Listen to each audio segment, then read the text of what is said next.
Let's start with a simple idea. When researchers test if one thing causes another, they often focus on two main variables: the independent variable, the cause, and the dependent variable, the effect, but sometimes, a third factor sneaks in and quietly affects both of them. This hidden factor is called a confounding variable. What is a confounding variable? A confounding variable is any extra factor that changes both the cause and the effect in a study. Because of this, it becomes hard to know what's really causing the result. For example, you are testing if using a new coding software helps programmers finish their projects faster. You notice that people using the new software finish much quicker. It seems like the software works great, right? But what if the people using the new software also have newer and faster computers? Then computer speed becomes a confounding variable. It affects the outcome, speed of work, but it's not part of what you were actually studying, so you might wrongly believe the software made the difference, when in reality, it was the faster computers. That's how confounding variables confuse the real cause and effect relationship. Why confounding variables matter. Confounding variables can seriously affect the accuracy of research. They make it look like there's a connection between two things, when in truth, that connection might not exist.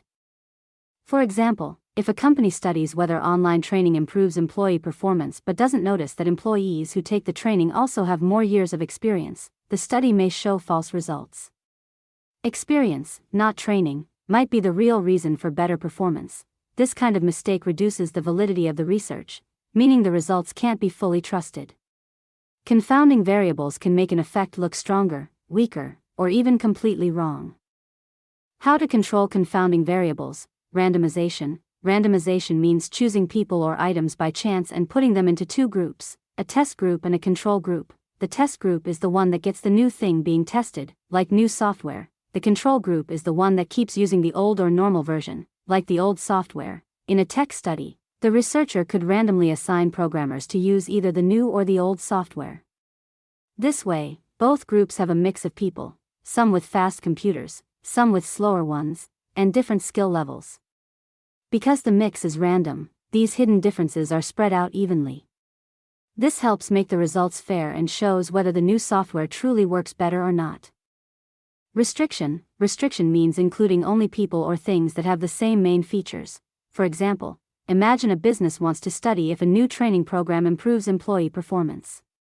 But work experience might also affect how well employees do. To control this, the researcher could include only employees who have around the same years of experience. This way, the study focuses only on the effect of the training, not on experience differences. Restriction keeps everything else the same, so only the main variable changes. Matching. Matching means finding pairs of people who are similar in important ways but differ in what is being tested. For example, for every programmer using the new software, the researcher can match one programmer with the same age, experience, and computer type who uses the old software. Then, any difference in performance is likely because of the software, not other factors. Matching makes both groups equal in background traits, so the comparison is fair. Statistical control. Statistical control is when researchers use math or computer tools to fix the effect of confounding variables after they have collected the data. In our example of where we collected data from many programmers using the new software and the old software. Some programmers have faster computers, and some have more experience. These differences can affect how fast they finish their work, even though we want to see the effect of the software only. With statistical control, researchers use methods like regression analysis to adjust for these differences. In simple words, the computer looks at the data and separates the effect of computer speed and experience from the effect of the software.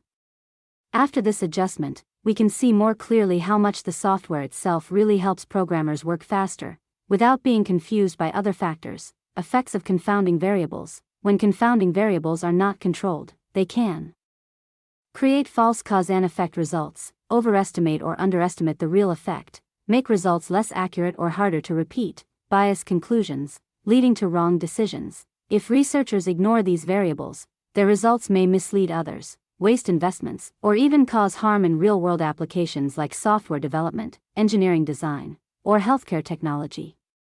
Good researchers always report potential confounders clearly and explain how they handled them.